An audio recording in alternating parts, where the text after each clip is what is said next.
আগুনে পুড়ে ভস্মীভূত হলো একটি পরিবারের 3টি ঘর। এই ঘটনার জেরে চাঞ্চল্য ছড়ায় এলাকায়।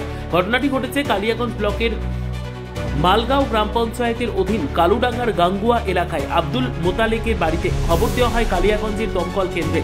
দমকলের একটি ইঞ্জিন গিয়ে স্থানীয় মানুষদের সহযোগিতায় আগুন নিয়ন্ত্রণে আনে। বাড়ির মালিক আব্দুল মোতালেক বলেন, মশা মারার জন্য গোয়াল ঘরে ধূপ লাগানো হয়, সেখান থেকে আগুন লেগে গোয়ালঘর সহ মোট 3টি ঘর পুড়ে ছাই হয়ে যায়। পাশাপাশি এই অগ্নিকাণ্ডের জেরে একটি গরু সহ 3টি ছাগল পুড়ে যায়। এই ঘটনায় সর্বশান্ত হয়ে পড়েছেন আব্দুল মোতালেক।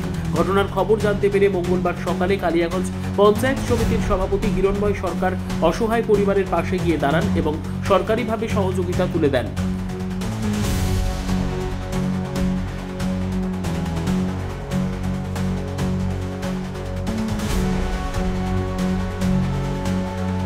ঘটনা ঘটেছিল রাত্রেবেলা আগুন লেগে যায়, 3টে ঘর জ্বলে যায়।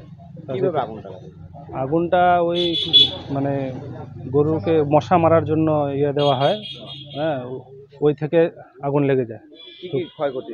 ক্ষয়ক্ষতি হয়েছে 3টে ঘর জ্বলে গেছে, গরু ছাগল জ্বলে গেছে, হ্যাঁ, আরও বাড়ির আসবাবপত্র যা ছিল সবই জ্বলে শেষ, কাগজপত্র থেকে শুরু করে। কারো কোনো ক্ষতি হয়েছে? কোনো মানুষের সেরকম কোনো ক্ষতি হয়নি, হালকা পাতলা কিছু হয়েছে। আচ্ছা, সরকার থেকে সহযোগিতা করলো, কি বলবেন? সরকার থেকে সহযোগিতা করলো, সে আমাদের বিডিও সাহেব আর আমাদের টিএমসি নেতাদের ধন্যবাদ জানাই। আমরা মালগাঁও অঞ্চলের কালুডাঙ্গা সংসদে আসি। এটা গতকাল রাত্রে, হ্যাঁ, গতকাল রাত্রে, এটা গাঙ্গুয়া বলে।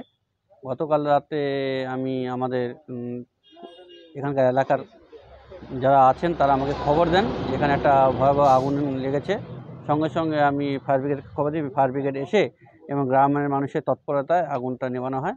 এবং আজকে আমরা এখানে সকালে এসেছি এবং এখানে দেখলাম যে একটা গরু মারা গেছে, 3টা ছাগল মারা গেছে এবং বাড়ির কাগজপত্র থেকে আরম্ভ করে বাড়ির খাটপত্র, আসবাবপত্র যা আছে সবই পুড়ে গেছে।